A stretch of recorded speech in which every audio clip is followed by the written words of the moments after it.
Hello guys, welcome to a random video in my life.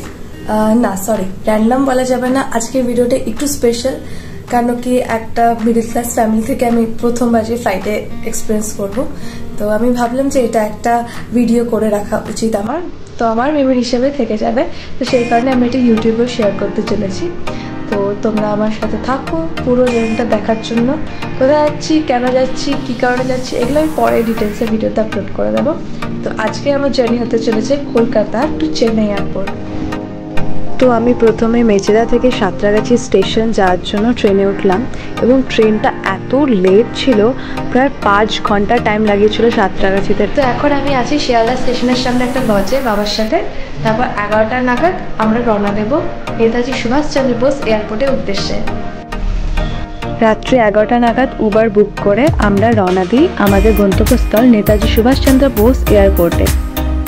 রাতে রাস্তায় jam প্রচণ্ড কমই ছিল, তাই আমাদের যেতে খুব একটা বেশি ট্রাফিকে পড়তে হয়নি, আর রাস্তাঘাটও বেশ সুন্দর ছিল, তো আমরা ইজিলি পৌঁছে গিয়েছিলাম।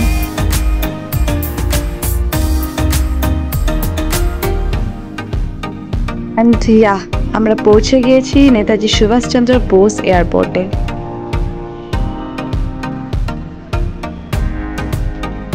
এখানে আমরা একটা ট্রলি নিয়ে এয়ারপোর্টের ভেতরে এন্ট্রি করি, আমাদের আধার কার্ড নিয়ে, দেন বোর্ডিং পাস নিয়ে নিলাম। এবার আমাদের হাতে বেশ খানিকটা সময় ছিল, প্রায় 4-5 ঘন্টা টাইমের মতো। তো আমাদের সিকিউরিটি চেকিং থেকে শুরু করে সব কিছু হয়ে গেছিলো, তাও আমরা বড্ড বোর ফিল করছি। আমার তো এত ঘুম পাচ্ছিল, কারণ আমাদের ভোরের ফ্লাইট ছিল। তবে ভোরের ফ্লাইট হওয়া একটা সুবিধা ছিল, আমি প্রথমবার ওইভাবে সুন্দর সানরাইজ দেখতে পেয়েছি ফ্লাইটে, and it was a very insane moment. তো আমি এটাকে ক্যাপচার করেছি। হ্যাঁ, এটা ঠিক, আমাদের ফ্লাইটে যাওয়ার সময় অনেকটা আগেই বেশ হাতে সময় নিয়ে আসা উচিত, কিন্তু আমরা বড্ড বেশি হাতে সময় নিয়ে চলে এসেছিলাম। প্রায় 4-5 ঘন্টা লিটারালি এত ঘুম পাচ্ছিল আর এত বোর ফিল হচ্ছিলাম। আর ওপর থেকে আমার কাছে কোনো মুভিজও ডাউনলোড করা ছিল না, বা আমার কাছে গানও শোনার মতো ইন্টারনেটও ছিল না, তাই ফিল সো বোর্ড। সেই কারণে এরকম ভিডিও ক্লিপস নিয়ে নিয়ে ঘুমটাকে কন্ট্রোল করছিলাম, অনেক কষ্টে কন্ট্রোল করেছিলাম, কিন্তু ফ্লাইটে উঠে আমি ঘুমিয়ে পড়েছি।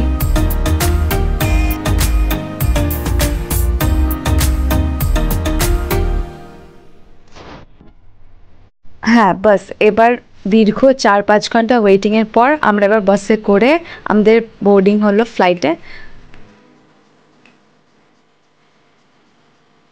As it was my first time in a flight, so I was a little bit excited, little bit না, প্রায় অনেকটা এক্সাইটেড ছিলাম।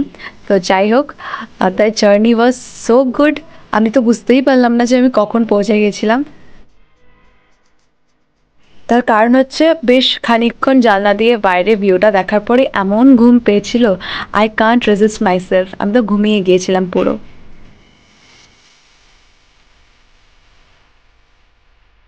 সত্যি বলতে ওপর থেকে ফ্লাইটে এই যে কলকাতার মধ্যমগ্রাম দমদম এরিয়াগুলো এত সুন্দর লাগছিল দেখতে, যেন ওই ছোটোবেলায় মিনিয়েচার বাড়ি দিয়ে আমরা খেলতাম, ঠিক সেরকম ছোট্ট ছোট্ট বাড়ি, যেন মনে হচ্ছিল কোনো ফেক প্ল্যান্টের কেউ কোনো প্ল্যানিং করেছে।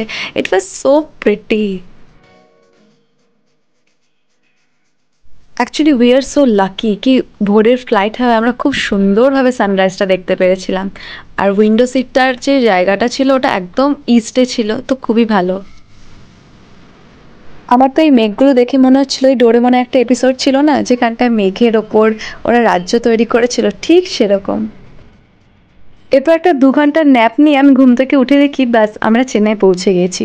এত সুন্দর চেন্নাই সি বিচটা লাগছিল দেখতে, আর বাড়িগুলো তো আরও সুন্দর।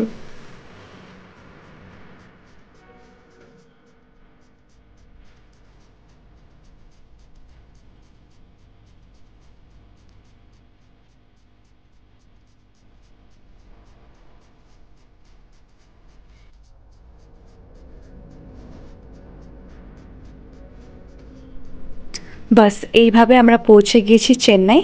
এবার চেন্নাইয়ের ওখান থেকে আমরা আমাদের লাগেজ কালেক্ট করে বাস আমরা আমাদের গন্তব্যস্থলে রওনা দিয়ে দিই।